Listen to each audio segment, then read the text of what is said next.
వేయండి. మిరియాలు బాగా పౌడర్ చేసి పెట్టాను, బాగా పౌడర్ అయిపోయింది. ఇప్పుడు ఇవి మొత్తం కలిపేయాలి.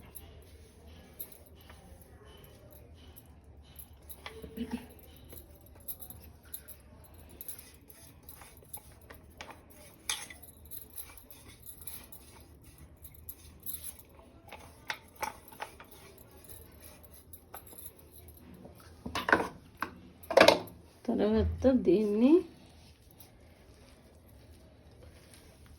అల్లం రసం కొంచెం పేస్ట్ చేసేటప్పుడు వేసేసాము. ఇప్పుడు ఇవి ఉన్న అల్లం రసం అంతా కింద చూడండి ఇట్లా పేరుకుంది. ఇది అల్లంది, కనబడుతుందా? వచ్చేసింది ఇది. ఇప్పుడు ఈ అల్లం రసం అంతా దీంట్లో పోసుకోవాలి. పోసేసుకున్నాక మనకు కరెక్ట్గా సరిపోయింది. ఒక్కోసారి ముద్దలాగా అవ్వదు, అప్పుడు కొంచెం అల్లం రసం తీసి కలుపుకుంటే సరిపోతుంది. దీంట్లో ఆరోగ్యానికి హానికరమైన ఏమి లేవండి. అల్లము, మిరియాలు, తులసాకే కాబట్టి ఎవరైనా వేసుకోవచ్చు, ఇబ్బంది ఏం లేదు. వేడి చేసింది అనుకుంటే కొంచెం మజ్జిగ తీసుకుంటే సరిపోతుంది. కానీ పిల్లలకు బాగా పనిచేస్తుందండి, పెద్దవాళ్ళకు కూడా పనిచేస్తుంది. వాడి కామెంట్ పెట్టండి ఎలా ఉందో. ముద్ద అయిపోయింది చూడండి, కరెక్ట్గా ఇలాగా పట్టుకుంటే రావాలండి ముద్దకి. చూడండి వచ్చింది. దీన్ని బాగా 3 కలిసేలాగా మళ్ళీ వేయవాకండి మిక్సీలో, సాల్ట్ ఇలా ఉంటే.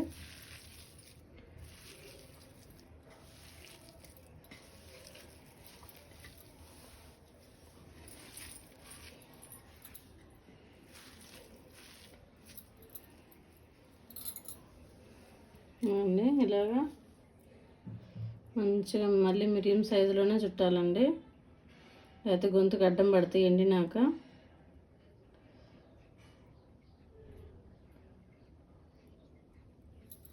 ఇలాగ చల్లగాలికి ఆరబెట్టుకోవాలండి. అంతంతగా చేసి చిన్న చిన్న మళ్ళీ మీడియం సైజులోనే. ఓపిక చేసుకొని చేయాలండి, విసుక్కుంటే కుదరదు. ఇదంతా ఇలాగా చేసి పెట్టుకొని ఒక ఎయిర్ కండిషనర్ బాక్స్లో పెట్టుకుంటే బయటైనా నిలువ ఉంటాయండి. చూడండి, సైజు పెరగనియద్దు, ఎందుకంటే మింగేటప్పుడు అవి గొంతుకు అడ్డం పడతాయి పిల్లలకి. ఉదయం 2 సాయంత్రం 2 తీసుకొని వేడి నీళ్ళు తాగితే తగ్గిపోతుందండి. అలాగా చల్లగాలికి ఆరబెట్టాలండి, ఎండలో పెట్టద్దు, ఫ్యాన్ కింద పెట్టద్దు. నార్మల్గా చక్కగా ఆరుతాయి. ఆరినాక మీకు తెలుస్తుంది, బాగా మళ్ళీ మిరియం లాగానే అవుతాయి చిన్నగా. ఇంకప్పుడు అవి వేసుకుంటే పిల్లలు బాగా మంచి ఆరోగ్యంగా ఉంటారు. ట్రై చేయండి, లైక్ చేయండి, షేర్ చేయండి, సబ్స్క్రైబ్ చేసుకోండి ప్లీజ్.